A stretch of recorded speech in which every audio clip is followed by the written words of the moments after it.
The low thrum of the hotel bar was a language Zara understood. It was the sound of money, of secrets whispered over ice clinking in crystal glasses. She was fluent in the spaces between words, the flick of an eye, the tightening of a jaw. As a freelance translator, her job was to live in those spaces, to bridge worlds for men who built empires on handshakes and threats. Tonight, however, she was off the clock, a ghost in a beige dress, nursing a glass of water and waiting for the courage to go back to her room on the 12th floor. The courage never came. Instead, he did. Marcus slid onto the stool beside her, his presence a sudden, suffocating drop in atmospheric pressure. He smelled of the same expensive gin and casual cruelty she remembered. "Zara," he said, his voice as smooth poison. "Fancy meeting you here. I heard you were in Seoul. Little Bird told me." She kept her eyes on her glass, on the way the light fractured through the ice. "Hello, Marcus. I have to go." His hand clamped down on her wrist, his fingers digging into the delicate bones. It was the same grip, the same casual ownership. "Not so fast. We have things to discuss. You left in a hurry last time. You left things unresolved." "There's nothing to resolve," she said, her voice tight but even. She had practiced this tone in the mirror 100 times for a day she prayed would never come. "Let go of me. You think you can just walk away?" He leaned in, his breath hot and foul against her ear. "After everything I gave you, you're nothing without me.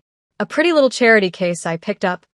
Her heart hammered against her ribs, a frantic bird in a cage of bone. But her face remained a mask of calm. She had learned long ago that fear was a currency he loved to spend. She would not make him rich tonight. She slowly turned her head, her gaze finally meeting his. She did not see the man in the $1,000 suit. She saw the monster who left bruises in the shape of his fingers on her skin, who whispered apologies that sounded like threats.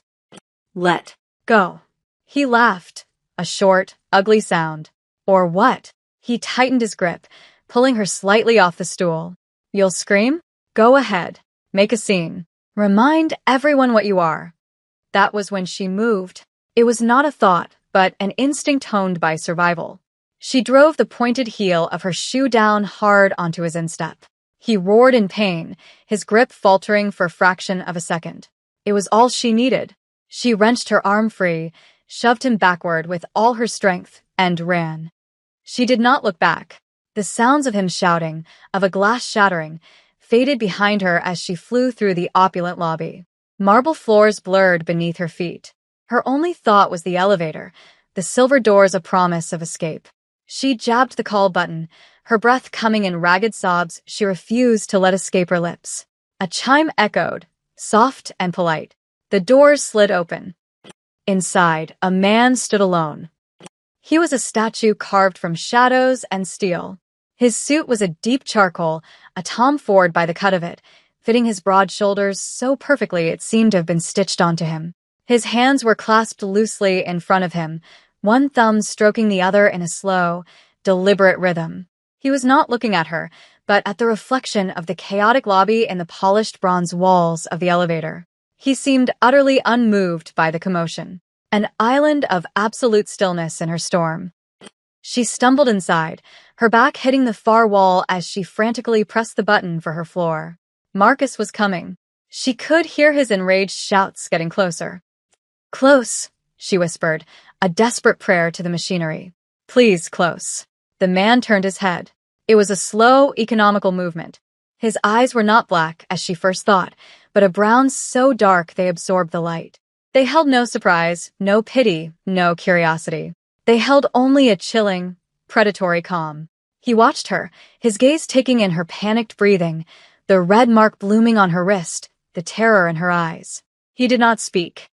The doors began to slide shut just as Marcus reached them, his face a mask of purple fury.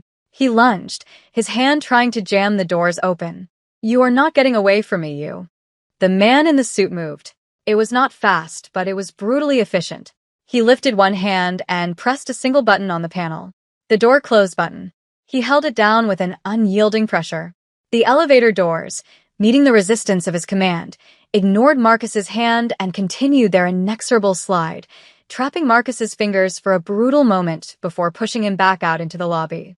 His howl of pain was cut off as the doors sealed with a soft, final hiss. Silence descended, a heavy, suffocating silence broken only by the sound of her own frantic heartbeat and the gentle hum of the elevator ascending. Zara leaned against the wall, trying to catch her breath, her body trembling with leftover adrenaline. She risked a glance at her silent companion. He had returned to his neutral position, hands clasped, gaze forward. He had saved her, but his expression was that of a man who had merely swatted a fly. An inconvenience. "Thank you," she managed to say, her voice thin. He did not reply. He did not even look at her. The elevator continued its smooth, silent climb. 10, 11, 12, her floor. The doors slid open. She practically fell out, desperate for the safety of her room. She fumbled with her key card, her hand shaking too much to get it in the slot. Behind her, the elevator doors remained open. She could feel his eyes on her back, a physical weight. She finally got the door open and slipped inside, slamming it shut and throwing the deadbolt. She leaned against the wood, her eyes closed, her body sliding down to the floor. She thought that was the end of it. A terrifying encounter, a strange rescue. She would check out in the morning and never look back. That was the moment everything changed. A soft knock echoed on her door. Not the frantic pounding of Marcus, but something controlled, patient. She held her breath, her blood turning to ice. A piece of paper slid under the door. She stared at it, her heart seizing in her chest. Slowly, she reached for it. It was thick, expensive cardstock. On it, in elegant typescript, were 2 words. Penthouse. Now. It was not a request. Below the words was a key card, identical to her own but, for the single letter P embossed in gold. He hadn't just saved her. He had claimed her. She was no longer running for Marcus. She was running towards something infinitely more dangerous. The elevator was not an escape. It was a cage, and it was taking her to the top.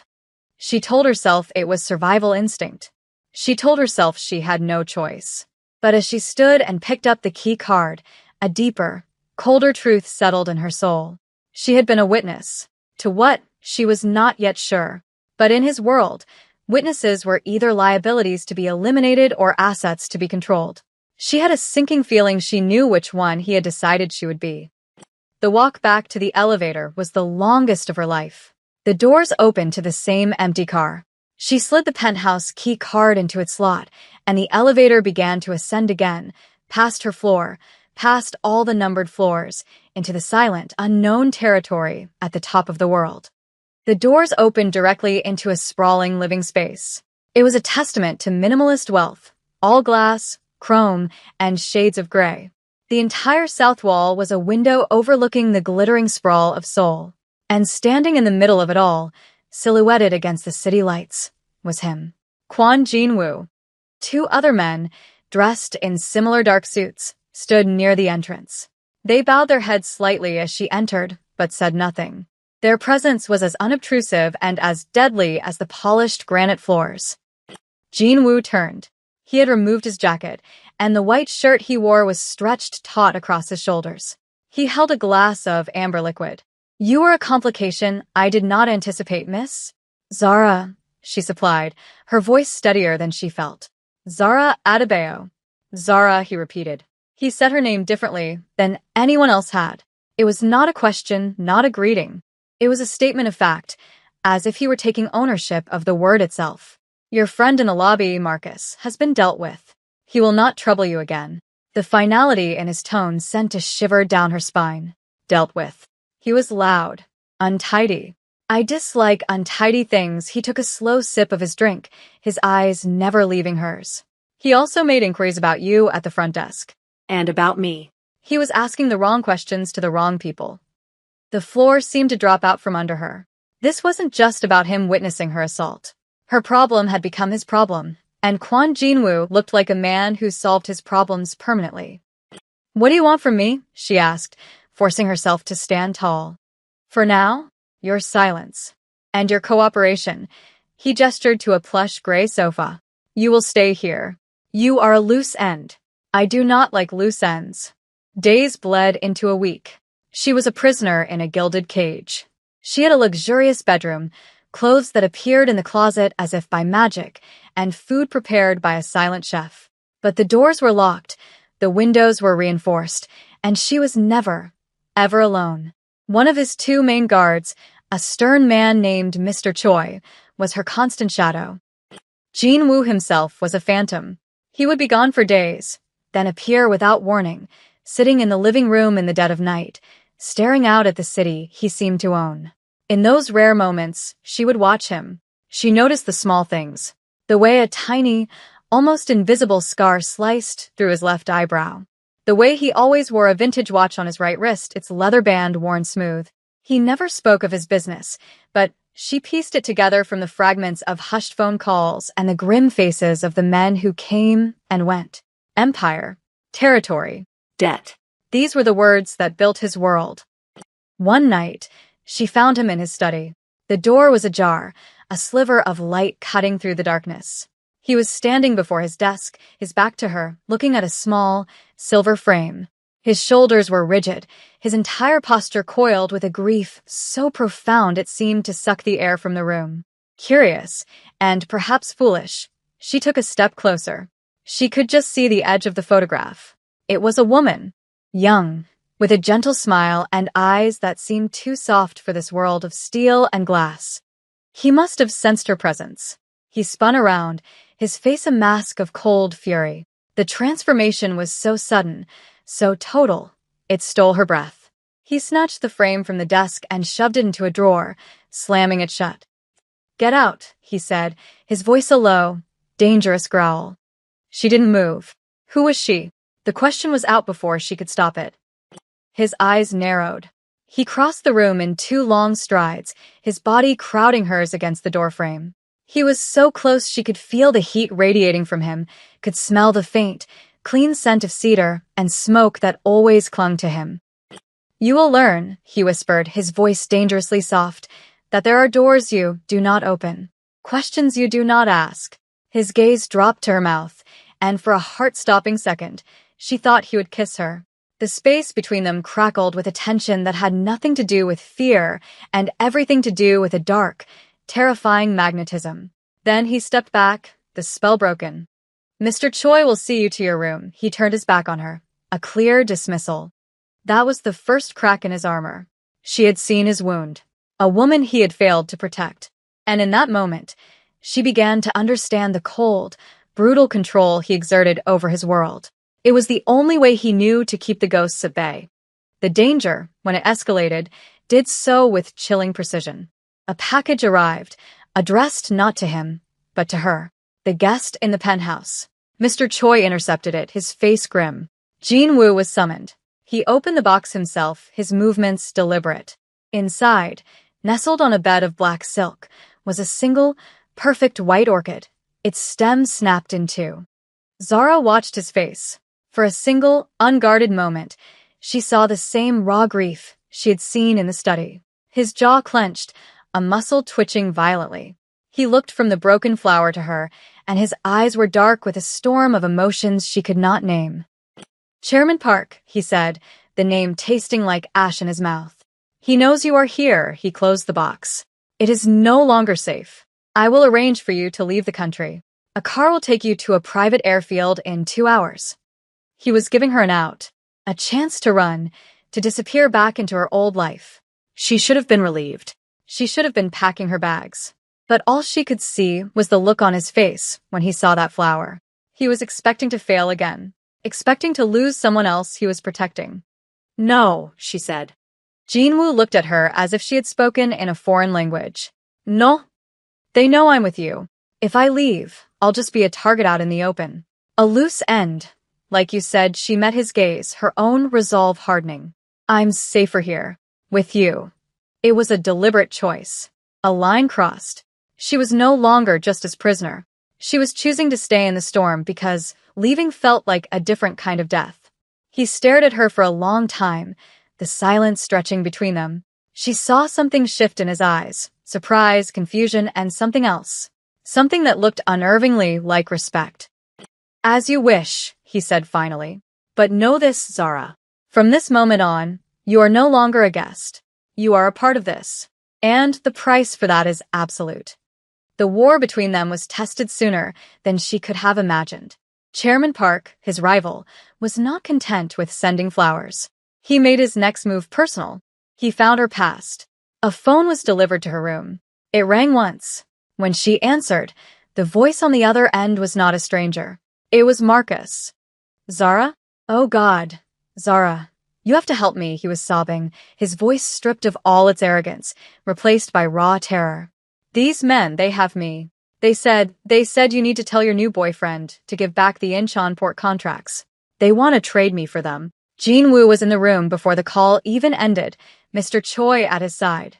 He took the phone from her trembling hand and listened for a moment before ending the call and tossing the device onto the bed.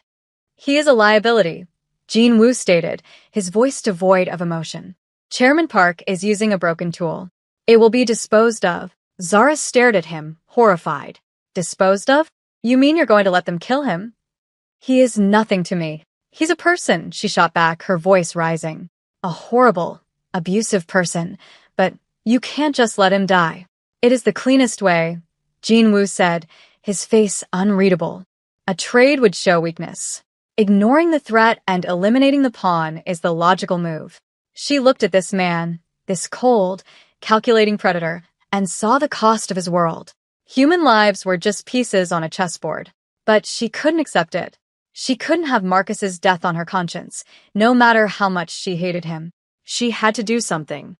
That night, she crossed a line she could not uncross. While Jin-woo was in a meeting, she used the laptop he'd provided her. She still had contacts from her translation work, including a dogged financial journalist who owed her a favor. She sent an anonymous, encrypted email. It contained a single piece of information she'd overheard, a detail about a shell corporation Chairman Park was using to launder money, completely unrelated to the port contracts. It wasn't enough to bring him down, but it was enough to cause a massive, inconvenient headache. A distraction. She was playing his game now, moving pieces on the board. The distraction worked, but it had an unintended consequence. It enraged Park. The trade was called off. Instead, Park's men ambushed Jin-woo's car 2 days later, when Zara was with him. The first bullet shattered the armored window beside her head. Jin-woo reacted instantly.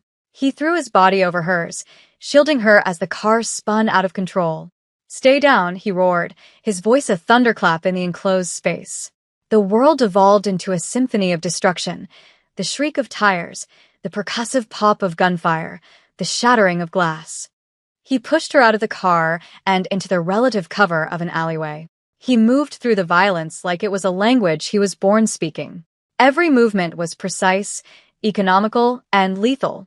She watched, her heart in her throat, as he and his men returned fire with terrifying efficiency. In the chaos, a man broke through their flank, heading straight for her. He raised his gun. There was no time to scream. Jin-woo saw it. He lunged, tackling the man, but another appeared behind him. Zara saw the glint of a knife. Without thinking, she grabbed a loose brick from the crumbling alley wall and threw it with all her might. It struck the second attacker in the side of the head. He staggered, giving Jin-woo the opening he needed. The fight was over in seconds. For a moment, there was silence, broken only by the distant wail of sirens. Jin-woo stood over the two bodies, his chest heaving. He turned to her, his eyes wild. He stalked toward her, and for a second, she thought he was furious. He grabbed her by the shoulders, his grip like iron. "Are you hurt?" he demanded, his eyes scanning her frantically. "No," she whispered. "Are you?" He ignored the question. He just stared at her, his face a maelstrom of emotions. And then he said it, the confession that was more dangerous than any declaration of love. "When I saw him raise that gun, I thought he would take you." His voice was rough, raw. "Like they took Manasseh." He said her name. The ghost was finally given a voice. The weight of his past, his failure, hung in the air between them. It was a wound he had just exposed to her. She reached up, her hand trembling, and touched the scar on his eyebrow. "I told myself I stayed for survival," she confessed in turn, her voice barely audible. "I was lying to myself." They stood there, in a filthy alley smelling of rain and gunpowder, and admitted the truth. This was no longer about survival. It was about something far more complicated, something that had taken root in the darkness and bloomed in violence. Back in the silent, sterile safety of the penthouse, the adrenaline faded, leaving behind a heavy, charged awareness. The finality of her choice settled over her. Chairman Park wouldn't stop. He had tried to break Jinwoo through force and failed. Now he would use intelligence. He would find her weakness. It came a day later. A simple text message to the new phone Jinwoo had given her. It was a photo. Her mother, walking her beagle in the park near their home in Chicago. The sun was shining. Her mother was smiling. The caption underneath was simple. A lovely day for a walk.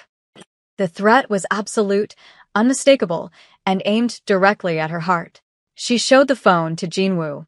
She watched the cold, surgical fury settle over his features. He would go to war for this. He would burn Park's entire empire to the ground. But she knew that wasn't enough. A war would have casualties, and she couldn't risk her mother being one of them. She had to end this. Now.